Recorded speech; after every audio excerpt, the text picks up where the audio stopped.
The neighbor's pissed, and he's turning into the homeowner association. Cars on the driveway and cars in the road. My wife's running around there. She's getting on me because she can't even park in the driveway anymore. Community nuisance, noise pollution, and operation of business out of home. And what did y'all do in revenue, like say in 2025? Like 125 million. With the vets, I'll give $2,250,000. So we're going to go see a guy that's got a car hangover. Not buyer's remorse, but a car hangover. We're going to Raleigh, North Carolina this morning. He sold his company and just started buying cars. He's bought like 20 cars in the past 6 months. He's got 4 new ZR1s. He's got a gazillion dollar Porsche GT3, an M3. I got to look at the list. There's a lot of exotics in this. So the guy wants to scale his collection down, and he wants to buy a Trans Am Resto Mod, and he's going to buy it from Dave Hall in Lincoln, Nebraska. So Dave calls me and says, hey, I've got 20 trade-ins on this guy in North Carolina. Can you handle it? Like, my uncle's got a bitchin' set of tools. I can handle it. Yeah, subscribe and see what happens. This one's weird, man. How you doing? Good. I talked to the guy on the Boyster just a moment ago, and he wants to send a $50,000 deposit within 4 days, and he's going to pay for all of it in 90 days, and he wants us to deliver it to that Roadster show in Nebraska in May. That is what I know, and I'm heading to Raleigh, North Carolina to go do a 20-car buy. Nice. What kind of cars? Exotics and Porsches, newer Porsches, and M3s, M4s, the kind of shit I normally do, but I need to do a video on this stuff because people just think I'm banging around with old cars all the time, and I need to show them the rest of what we actually do. Later. Have a wonderful day. I'll talk to you soon. Thanks, sir. Bye. Let's go!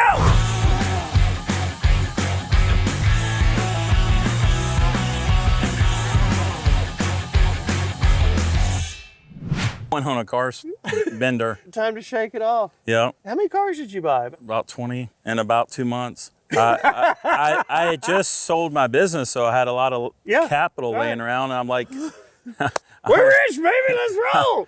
He went on a crazy binge with all his newfound cash when he sold his company, and he bought all these exotic cars. He bought every car he ever wanted, and he put them where?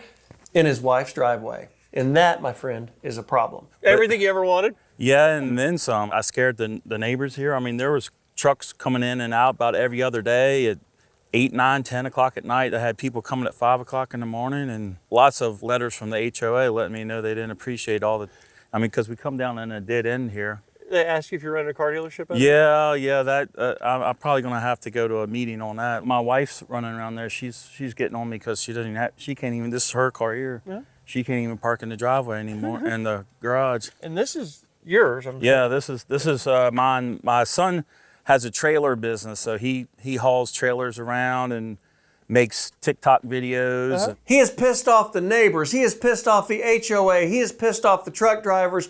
Most importantly, he's pissed off his old lady. The good news is his son has a TikTok account that got popular. So we got 4 ZR1s, we got a 2021 KR, we got a 23 Z06, we got an 18 M4, we got an 09 M3, we got a 93 300Z Turbo with 5,000 miles, 21 GT 500, a 21 Huracan Evo with 8,500, a 2020 GT 500 Red with 7,000 miles. Oh, wow. Well, there they are. The 67, I'm sure you're familiar with Classic Recreations. Yeah, is that Oklahoma? I think they got bought out. Now they're in Florida. I just got the title fixed. They didn't make too many of those convertibles. GTS. But this GT3 RS. It's Canadian. Yeah. I found this one on MMR. They bought it in Flint, Michigan. Did you have a dealer grab it for you? Yeah, Hendrick. I haven't even driven that car. I've driven that car when I test drove it. Have not driven that car. Most of them I haven't driven. What was your business? Electrical staffing. We started 10 years ago out of our houses, 2 of us, and then we turned it into 17 different locations throughout the United States. I love talking to these guys about how they made all the money to buy all these cars. I sold out to my business partner, and hopefully he can keep it going for a long time. I just had enough of it. I mean, it was almost 20 years in it. I may rebrand in a couple years and start my own, but just right now, just enjoy life for a minute. I can't beat on this too often. I mean, this is your Hot Wheel garage, man. It's your dream. I don't know you, but it's got to be. I've got 80 acres, about 20 miles from here. We're going to build a barn over there, and it just stalled with the builder and stuff like that, and I kind of took my eye off of it for a minute. But that's where all these cars were going to go, and just sit in there until the time is right and say, okay, we can make 50 grand on this car, let's sell it. I can be impatient. Do you even know what you're paying in insurance on all these? It's crazy. I know, that's why I asked. It's a lot. I think that car was $200 a month, the big Porsche. The ZR1s were like $180 a month. So you're paying $4,000 a month in insurance. Today in inventory, I got 2,200 cars. If they were all in one place, which they're mainly all, about 1,500 of them are in one place, that's how they judge it, because a hailstorm, a fire, a flood, it's not going to hit the whole country, right? They hit you harder if they're not spread out. My insurance is a lot too. It's like $800,000 a year. How many employees did you have? I think at our top this year, we were at about 2,500. And I mean, if we had 2,500 more, we could put them out. But just you hire them, and then you sell them to the jobs, and they pay you net 30. Usually net 30. Some of the bigger clients ask for 60. But so that gets like a big capital requirement. Yeah, when we first started, we had our main client. They were telling us it's going to be 90 to 180 days, and we were like, you pay them every week. Yeah, our payroll was like 300 grand a week. So we were like, how are we going to cover this? Okay. So we went out with a partner that they buy receivables. I was just fixing to say, do you have to factor them? So we factored for 6 or 7 years until we built up the capital. And then we got a line of credit with our local bank, and we never had to tap into it, but it was there if we ever needed it. You and your partner started at what age? I think we were 34 and 36. And what job did you quit to start this? We all said, we're going to quit our jobs and we're going to take the risk. We were working for a competitor company that did the same thing. We learned the ins and outs. And luckily, we had some jobs that were going to start the next week when we quit. And what did y'all do in revenue, like say in 2025? Like 125 million. And you started with 50 grand. Yeah. And that was all spent the day you opened the doors on the shit you had to do to buy it. It was gone. Every year it was about 10-15% increase. And it's not slowing down. Cool. Hey, I'm John Wolfe. He's the car guy. Good to see you, man. Nice to meet you. So this is the guy that bought him all the cars. I bet the wife hates him.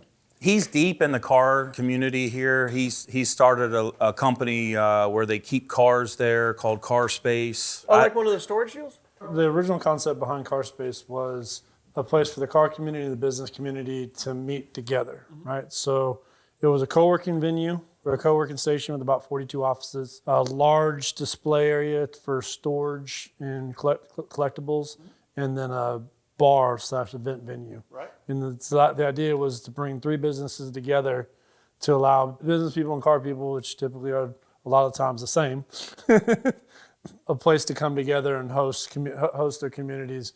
Coming out of COVID, it was like, what if cars and coffee was every day, right? Right. Funny you're saying this, because I'm doing the exact same thing with a tiny little town in the hill country in Texas called Walnut Springs.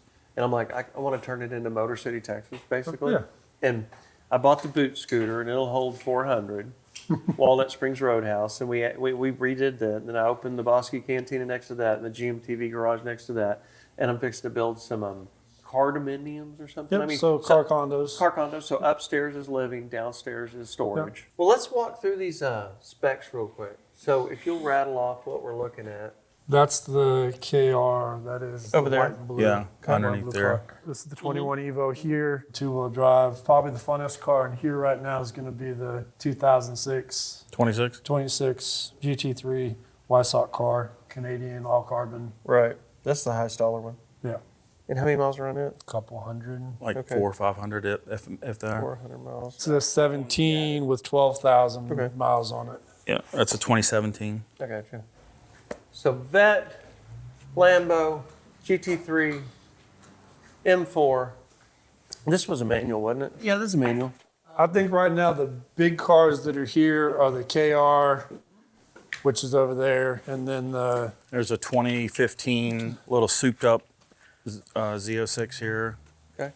And then that 300ZX only has 5,000 miles on it. And it's a manual, isn't it? No, that was the auto, and then the manual is the 3000. And this is a great spec car. I love this car. And then this M3's going. It's a cool little car for what it is. Oh, dude. I mean, as far as a beater. Just to get in the car and have fun. Not a beater, but you know what I mean. Yeah, throw it on a backcountry road and have a good time. This is the best value for an enthusiast. Oh, for sure. Yeah. No questions asked. I don't think that red one's going, is it? I don't remember this one. This Mustang? This is the one that we added. This is the green one that came in on the back half. This is the KR car. Okay. So tell me about this one. Did y'all start with something, or did you buy? So this is a 67 Creative Restorations car. So they went bankrupt and got bought out. This is one of the few convertibles I can track. Yep. And the only convertible that I can find that they did the full list to. So it's got the supercharger on it, full suspension, big brakes, and it's a manual. They started with that body and did they cut the top off of it? In Oklahoma, I think they had like a big junkyard where they had all these bodies. They were buying all these just bodies, and then they built this car And then they made off a that deal. frame. Shelby gave him a license to build these cars. Oh, that's right. Yep. So they had the license under Shelby to build these cars, and they were taking non-GT 500s and they were making them GT 500s, and then calling them CR and calling them Creative Restoration cars. This is the pinnacle of the build that they can do. How long have you had it? 3 years. Yeah, about 3 years. This is the one that gets, when you go to the car show and everybody's looking at the Lambo, and you see the older guys, they're all coming over to this. They want to get a look at this. Gas stations, man, I get like 5, 6 guys wanting to come over and ask questions about it. What motor's in it? 427. 427 with a supercharger. Yep. I don't remember. Was this on the list? No, that one wasn't. This isn't an R though, is it? Just Cobra? No. It's 93 with like 40,000 miles. I'm still chasing the title on this one. What's that mean? You bought it and they haven't brought it to you, but like, do you think you have a problem? Buying 20 cars at a time was hard to keep track of everything, so I think either it's somewhere in the car or I've got to go through. Have you guys tried to get your duplicate? We just went through that process with this car, and I just slowly but surely I'm just knocking the list out. The neighbor's pissed, and he's turned him into the homeowners association. He's got to go to the homeowners association. With cars on the driveway and cars in the road and selling cars out of the house. I think the best when we were hiding the cars behind the house. Oh, I had in the like 20 backyard. cars there at one time. Oh, you had more. I got all those side-by-sides because I have no room for them right now. That's what they're mad about, having those on that Did you see the backyard. video I did with a guy that's got 1,000 cars in Tennessee? No. Don Baskin. What would you do with the dollar? You ought to watch the video. He doesn't know what to do. Is that older gentleman? I just wanted to go walk the room, and he's like, "No, I want to sell them all." I'm like, "Okay." The green one's probably the loudest. When you'd buy a car, did you run in there and tell her you bought a car, or would you find out when they showed up? Sometime I didn't even know where they were coming. So we're seeing a clean version now. It was a mess. Oh yeah. Oh, yeah. I mean, there were cars, and I said, just park them in the yard there. I got a phone call from Charles one day. He goes, "I need a local guy that can come out and install lifts in my house tomorrow." Right. I'm like, I don't know if there's a local business locally that does that. I found a younger kid and his dad, I think. They were trying to start a lift company. Yep. I'm like, hey. What does it cost to get a lift installed operational? The $6,000 installed a piece is about what it ran. And like, so he came out and did the first two. I was like, all right, next week I need you to come out and install 2 more. Right. He's like, what? I was like, yep. Just need Well, you should have bought BinPack, because BinPack is the best lift in the business. That's why they sponsor the John Clay Wolfe Show. So the nice ones about these ones, these are actually electric. All right. Mine are air. Yeah. Yeah, so you got to have a compressor. Yeah, they're electric and they're hydraulics. Those literally look a plug them little in. stiffer than the normal ones, which is nice. Probably for you too. It's the thrill of going, bidding Yeah. and talking them down, and then you get the car, then you get rid of it, and you don't even think about it anymore. Right. Like these cars, I have not driven that car. No. I've probably got more hours behind the wheel of that And I car was than just you fixing to guys. say, emotional grab, your convertible, and this Cobra still has a little grab on me. And the ZR1s in that body I like a lot. But I mean, Well, the ZR1's in that body, that's going to be the car that General Motors will never be able to build again. right.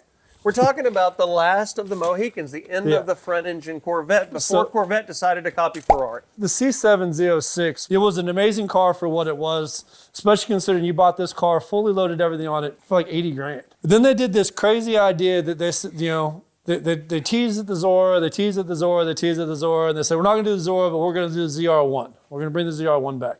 Big giant front splitters and all of the air on the side of it and the big wing on the back and then a bump in horsepower, but they only made 2,100 cars. And because they made such a low number of cars, and it was the final C7 car, it became one of the most desirable cars General Motors has ever built. But they really didn't go crazy in price until about the past 12 months.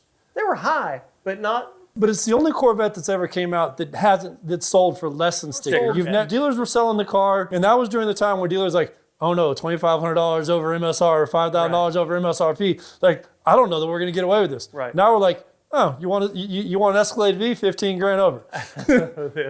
Right? Even if you got the car, you might have paid 5 grand over sticker plus a couple of dealer add-ons, and that was it. And so it was the one General Motors car that you could buy and you never lost any money. And in the last 18 months, they've jumped 50 to 100 grand over sticker. Right. You know, this car, actually, talking about heartstrings, this car had a lot going on in its day. It was a big deal. When they changed that body from that Corvette looking 280 or 300Z or whatever it was to this, and then the turbo version, it took everybody a minute to figure it out, but this car was faster than shit. I had a blue one with the Wings West body kit on it and Nopi wheels, and that was my first street car. Mm-hmm. But this car in the 90s didn't have anywhere near the following that the Mitsubishi had, right, or the RX-7.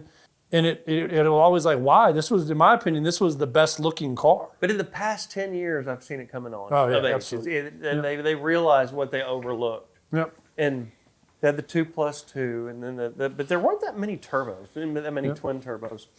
And this car's only got 5,000 miles on it. Yeah. And if it was a manual, how much more would it be worth? 10 grand. 10 grand more, just if you order a manual. And it would have been 500 to, let's just call it 1,000 less on the list. Yeah. Who's the bike rider? I bought one, but my son takes it out to the property and they run them around. I ride enduro trails a lot. I love that shit. Quick. Look at all those side-by-sides back there. Yeah. That's Charles. That's probably what they're going to talk about tomorrow. They don't want that in the backyard. They think we're trailer park. What'd they say, don't give redneck money? They never should have given you rednecks money. So do you enjoy buying more? The newer stuff or the older stuff? Older stuff. I've done so much of this, I'm immune to it. I don't like driving them that much because I screw them up. And it costs $3,000. I've got a 93 Diablo sitting in my shop that I got about 2 weeks ago, and I just cannot stop looking at it. Now, that is a sexy bitch. But I'm a 90s kid again, so yeah. I got to go back to the Diablo Genta SV was probably one of the sexiest cars ever made. Yep. And then you get in it and you're like, the f*** were they thinking? The instrumentation looks like a John Deere tractor. You sit in it like you're riding a John Deere tractor. Right. I've sat in racing seats more comfortable than that car. But I drove it down to Cars and Coffee the other day, and I'm like, I'm just going to put it up. I mean, I love looking at it, but I don't want to drive it because I know something's fixing to break at any moment, and it's going to be 5 to 10 grand. If you can find the parts. Right. I've got a Jag XJ220 sitting next to it that I bought for price, and then we had to cut it a gazillion dollars because it's got a fuel problem. And then you get to start researching, they all got a fuel problem. They all got fuel problems. And the repair is $60,000. You can't get the parts. Right. So there's a guy in Europe that's making, in England, that's making the kit. The kit was $30,000. We just got it delivered. We're fixing to tear all the shit and get it finished. I've got a General Lee replica that our guy's fixing, and it's just like every time you look at it, he's like, that's wrong, that's wrong. But back to your original question, what's my favorite? My favorite is a car like Dave Hall makes up in Nebraska. Those $300,000 resto mods that are perfect with chassis and new suspension, that's the best. That's the one. Hey, yeah, you can get the classic look and you get the drivability of a new car. Yeah. Like this car here, beautiful car for what it is, and if you're going to take it out on the backcountry road and just beat on and bang gears, it's great. Right. But you pull up to Cars and Coffee, it's just another car. Right. I do have a 89, and the perfect car would be the 89 with that running gear. Yes. Because I got that 89. I had one. That was one of the first cars I ever bought and sold was a 90 Model M3. And I got in this thing, and I drove it, and it didn't have what I remembered it having. No, not at all. Not at all. Yeah. Now, that car does. Yeah. But that 89, that four-cylinder, I mean, it's like, driving that and then getting into that old Fox body. It's like, where's the rest of the power? I can't even go up a hill in this thing. Where are the ZR1s? In here. Okay, let's go look at those. No, we can't go in there. It's locked right now. It's under supervision by my wife. She won't let anybody go in there. I have a wife like that. But these cars are all like 100 miles, right? Yeah. I don't need to look at them. I've seen the pictures. All right. All right. It probably seems loose and crazy to you that I'm buying all these ZR1s without touching them or even looking at them. But I've seen the pictures. I know the VINs. I know the miles.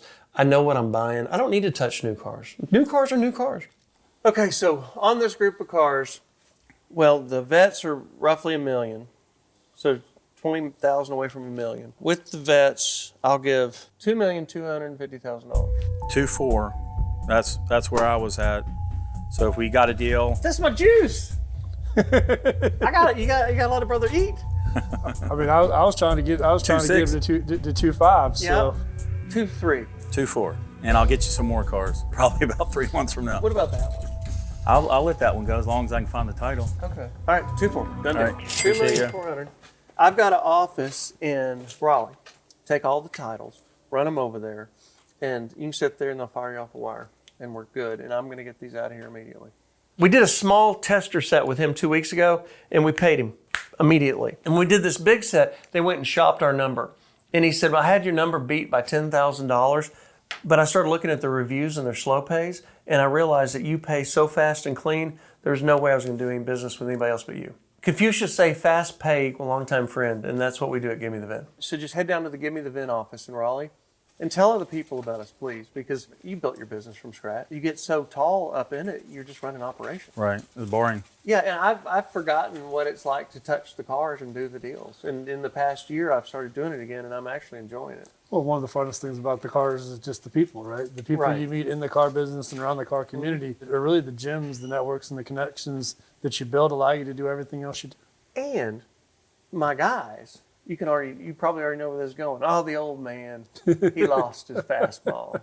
He doesn't know what shit's worth anymore. He doesn't know how to do this. He's teaching us and coaching us how to do shit. I think the old man might still have a little fastball.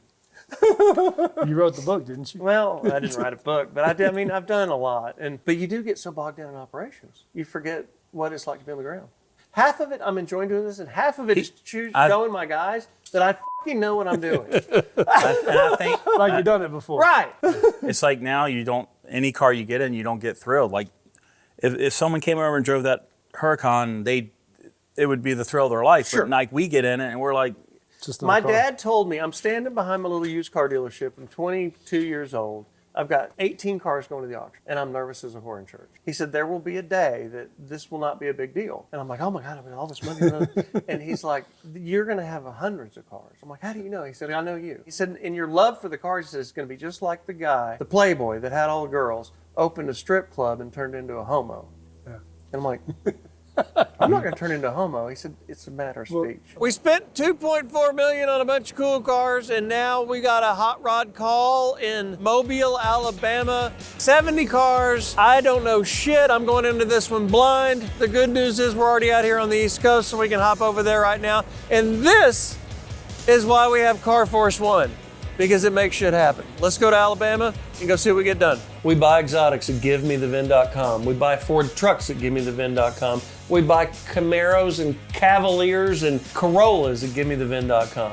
We buy classic and collector cars. We don't have to bring a film crew with us if you don't want to be on tape. We buy cars all the time off tape. These are just a little bit of what we actually do. Don't be afraid to go to GiveMeTheVin.com. We're not going to put you on camera unless you want to be.